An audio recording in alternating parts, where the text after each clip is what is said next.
Alright people, I've had my Fluval Aquasky 2.0 for over 3 years now, and I think it's about time we do a proper review on this light. So yeah, if you're thinking about buying this light, or if you're just curious about how this light performs over a longer period of time, make sure you stick around because I've got a lot to say about the Fluval Aquasky 2.0. And yeah, let's just get started. Now let's go back to when I first got the Fluval Aquasky, and yo, I was so excited. I mean, this model seemed to be the perfect balance between a nice look, decent price, and the right power to grow the plants. And of course, it's a Fluval product, which is a reputable brand in the aquarium hobby. Now, setting it up was very straightforward, especially because I added that light to a Fluval aquarium. The brackets it comes with, it slots in perfectly. Of course, you want to make sure that you get the right size, but even if you do get a slightly smaller one, the brackets do extend. So as long as you make sure that it's long enough to actually reach the ends of the aquariums, you should be fine. And yo, the sleek design and low profile look was definitely a plus as well. And yo, don't even get me started on the Fluval app, man. It was an absolute game changer. I'll go into a bit more detail when we start talking about the app properly. But yeah, let's take a closer look at the features and the performance over time. Now, the Aquasky 2.0 has some impressive features. You can play with the light spectrums, you can set it on a timer, you can have multiple weather effects like a rainy day and lightning, and yo, the amount of features it has is honestly endless, and it will take such a long time to go through all of them. But if you do get a Fluval Aquasky 2.0, I can pretty much guarantee that you will have some fun just going through all of the different features. But people, I will be completely honest with you guys.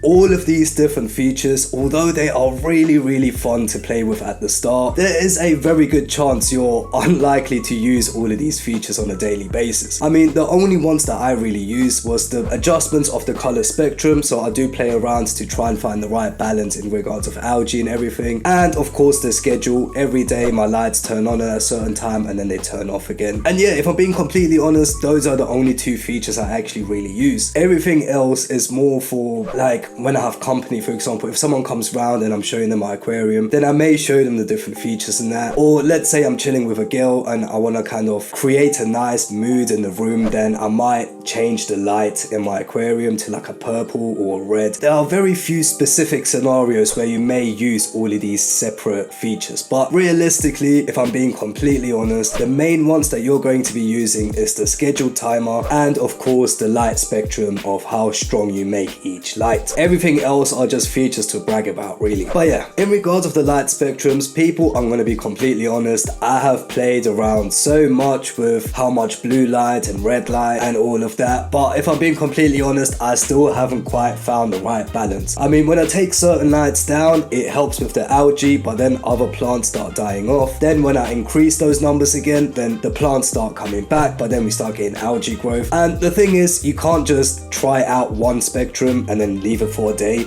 You kind of need to give it a few weeks to see how it really affects the plants and that. So yeah, trying to figure out the perfect balance for your aquarium can take a little while. But yeah, the other feature which I honestly think is the best feature alongside the light spectrum is the daily schedule. And yo, I can't stress this enough, it is such a nice feature, man. I mean, yes, of course, if you have a normal static light on a light switch, you could technically put it on a timer, and you can get a timer for like £10 on Amazon or something. So that is a much cheaper way of having your lights turn on and off automatically. But if you do have the Fluval Aquasky 2.0, their schedule is just so cool because it's not just the light turning on and off. You can put in a sunrise, a sunset, you can have night light. So for example, with my one, the lights are on from 12 to 8 and the sunrise lasts for about an hour and the sunset lasts for about another hour or two. And then during the night time, I also have the blue light on for about an hour. And that's just more for me, so when the blue light is on, I can kind of see the nocturnal fish swimming about, and then after that hour the light switches off completely. And the best thing is there's nothing I have to do with it. From the day that I set up the Aquasky 2.0 and the moment I set up the schedule, that was it. Even if I unplug the Aquasky or do things like that, it will always remember the schedule that I've set up on the Aquasky app. However, I should really mention that the Fluval app is not perfect. It does crash sometimes and it has a few bugs and that, and yeah, I guess that's a bit of a negative with this Fluval app. I do hope that Fluval does bring out an update very soon. Oh, I guess one other thing I should quickly mention, considering we are talking about how the light has held up over time, you should really clean that light. After a while, you will get a layer of algae that like grows over the light, and it can dim your light a little bit. So yeah, maybe once a month, once every 2 months or whatever, take a cloth and just wipe all of that algae and build up off the light, and that should stop the light from dimming too much. Also, another side tip, do keep in mind as well, if you have surface plants look amazing and they can grow really nice with an Aquasky light, but also keep in mind that the surface plants will block off the light to the plants below. So if you have too many on the surface, the plants below may not get enough. And yeah, it's just something you want to think about. Keep the top surface plants maintained, don't let them grow out of control, and yeah, and just keep that in mind. Now, because this is a 3-year review, I do want to put some focus on the durability of the object itself. And people, I do have to say, there has been no problems at all. I did not need to replace any parts. There's nothing that seems to be damaged in any way. Even water damage, like I've splashed water on there plenty of times. One time, half of the light even accidentally dipped into the aquarium, and sometimes doing water changes, water goes over the light. People, there have been no problems at all. I mean, compared to my Fluval Flex, for example, in my Fluval Flex, there was one time where some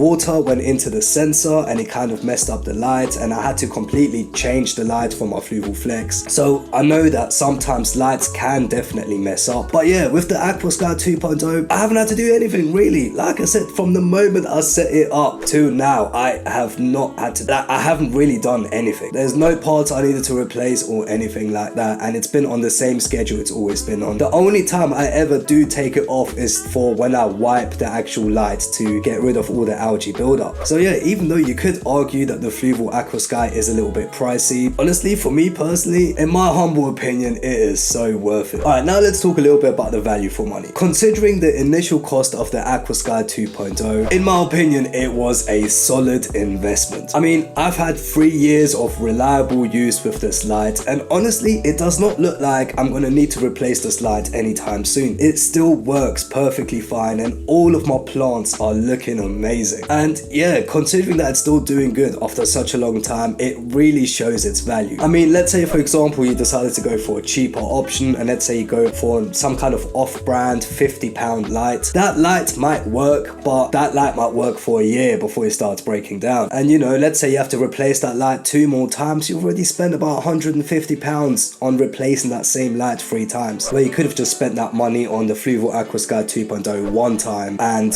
you won't need to keep replacing it. But yeah, it's definitely been value for money, man. It's helped my plants look so much better. The convenience of being able to control everything on the phone, and honestly, the Aquasky 2.0 is just amazing, man. So after 3 years, would I still recommend the Fluval Aquasky 2.0? Absolutely. It's a dependable light that's easy to use, packed with features, and it has stood the test of time. Whether you're a beginner or an experienced fish keeper, this light has something to offer for everyone. Just be aware of the minor app issues and you'll be good to go. Thank you for joining me on this 3-year review for the Aquasky. If you have one as well and you have any experience that you want to share, make sure you leave them in the comments. Or if you have any questions or anything like that, also leave it in the comments, man. I'll do my best to answer any questions, and if you're someone who knows their stuff and you see any questions, please feel free to help each other out on that. If you enjoyed this video, remember to give it a like, and if you really enjoyed it, then make sure you subscribe. It really helps me out and I would really appreciate that. And if you want to see the day I first set up my Aquasky 2.0, then click right here.